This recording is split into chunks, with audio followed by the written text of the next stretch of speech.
Welcome back to the channel, Bridging the Gap Student to Engineer, where STEM professionals provide advice to students. This video is a school deep dive into Penn State University. Something to note about Penn State is they do not publish their student outcomes on their website. I did send them an email requesting this data that I'm going to show. So what we're going to review is the spreadsheet that I created with the data that they sent me. This isn't available online, but you can ask for more information if you would like. And if you have more questions for me or want more analysis, please leave a comment on the video and we'll have some communication about it. On that topic, please like, subscribe, and turn your notification bell on so you can be notified when things happen on the channel, and we'll get right into it. Right, so I put the information that Penn State gave me in a number of different tabs. Here you can see at the bottom, we'll go through them one at a time. And what I've done for each one is I've just copied in the information they gave me in the format they gave me, and then I've done some analysis below. This donut chart is something that I created based on the analysis that I did. But if you are curious about what the raw numbers are and what Penn State sent me directly, that's this top part on each of the tabs. So the first thing I did on each of them is I switched the order. What they provided is by the completion term, so starting with summer of 23, fall 23, and spring 24. I switched those because I like to have the most recent at the bottom, so we can just kind of go down and see how things progress. And then also what I did in the analysis here is I figured out the percent in each category so that I can compare that with a lot of the other schools that we're looking at. One thing you'll note as we go through this is the number of grads in the summer is the smallest. The fall, so those would be December grads, is a little bit larger than that, and then the largest chunk is in the spring, as you would expect. So those are the May grads. So let's just go down to the donut chart to begin with. Of the grads for the entire year, 67% are employed full-time, 1% part-time, and then we'll skip up to further education. So about 15% are furthering their education. That is a very small number for engineering schools. Typically these are in the 20s, 25 is about average. So to be 15 in the middle of the 10s is pretty low. So typically what that means is that the school is preparing grads for the workforce and not necessarily for going to grad school, like research and those kind of things. But just something to note, if that is something that you're interested in, doing research or going to grad school after your undergrad, you might take a close look at the Penn State programs to see if they do offer what you are looking for or possibly get you on the path that you want to go to. Okay, and then the big thing is still seeking. So the still seeking percent, it's 16.8 on here. That gives us about a 83% positive student outcome rate. That is not a good number. Usually I like to see these in the 90s. The past several years, there have been schools that are at like the 99, 100% positive student outcome rate. So to see one in the lower 80s is a little bit concerning. But what I do want to point out, and something that I've been seeing in patterns, and we'll see as we continue to look at more data, but the engineering classes that graduated 22, 23, and are pretty good. The economy was good, grads were getting jobs, and if you weren't getting a job, it was a little bit more of an anomaly. What I'm seeing in the 24 data that have been looking at, and I'm going to go back and look at some of those schools that had higher numbers the last few years, but I'm concerned that the spring of 24 grads are not getting jobs as readily as the people who graduated in the last few years. So I don't know if this pattern right here of seeking employment, still seeking, being so small for the summer and then getting large, almost 20% for the fall and spring, is an indication of that. But in any case, going to Penn State in engineering is not a surefire way of getting a job or going to grad school. It's still a good option if the price is right and they have a program that you're interested in, but just be aware that when you're going into it, you've got to be a little bit more diligent about getting internships and making those connections so that you can get that job after graduation. So speaking of internships, let's go over to the internship tab. What they did send to me was the raw data up here, and I put it down here a little bit cleaned up. Essentially, we're just looking at the percent of students that had an internship. That is about 63%. They didn't send data about whether or not having internships helped students get jobs after graduation, but typically that is what we're seeing in the data for all the schools that do share that information. So 63% having an internship is a decent number, not excellent. Another thing that I think is also interesting is that the students that graduate in the summer were much less likely to have internships.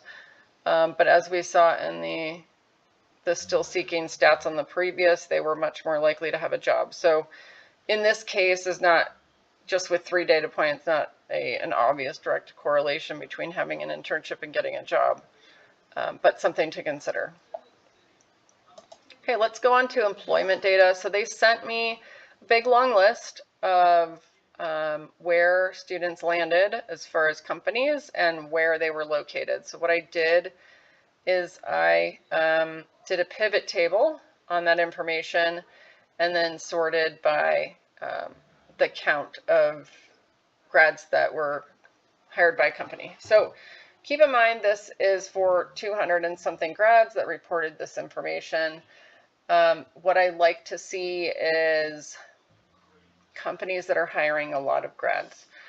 Typically that's an indication that they're going to all the job fairs, they're trying to recruit from that school, and you know, they're probably coming back year after year. Once you get into the onesie twosies, it's really hard to tell if the students are just applying randomly or if those companies really are involved in the school.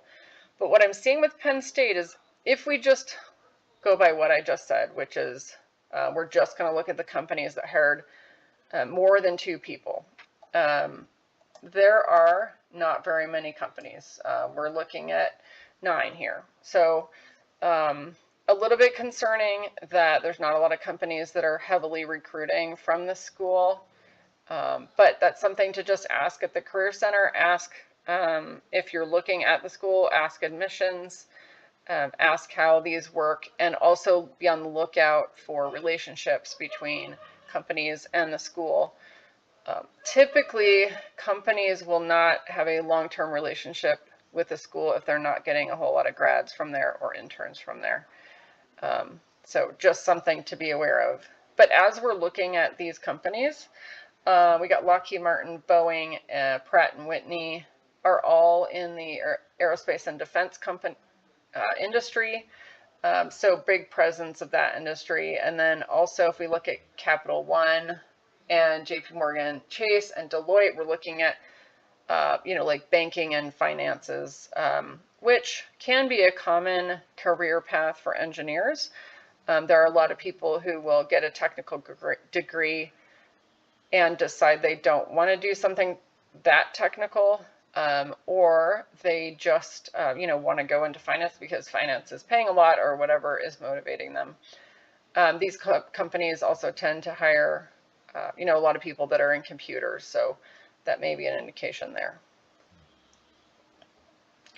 Okay, and then so we look at states. So what I did is I did another pivot table on that same data of what companies hired the students and looked at the location.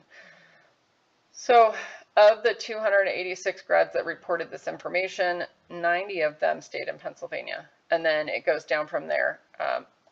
This is sorted by the number of students. I thought it was interesting that Penn State sends students to a lot of states that actually don't appear on a lot of these these state locations, student outcome data for other schools.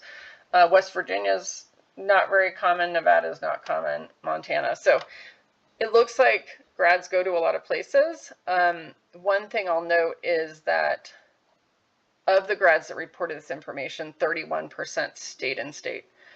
That is a very, very low number for a state school. Typically for state schools, this is like 50, 60, 70% stay in state. So for them to be going out of state so much is unusual.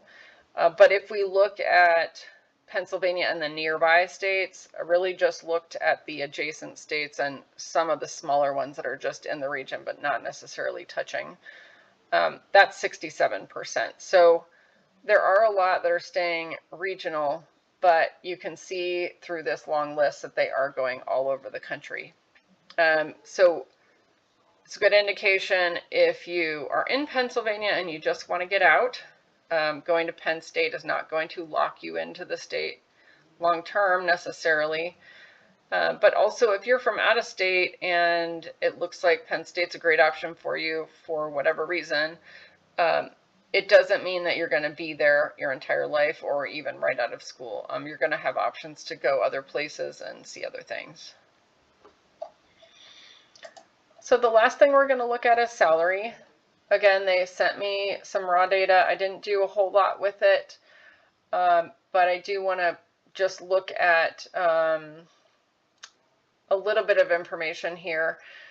So again, summer, fall, spring in order. The mean salary is actually going down, and the median is staying similar. So I like to use median more, but I can't do any overall analysis of all the grads with the median. I can do that with the mean. A mean of $80,000 is about typical for right now.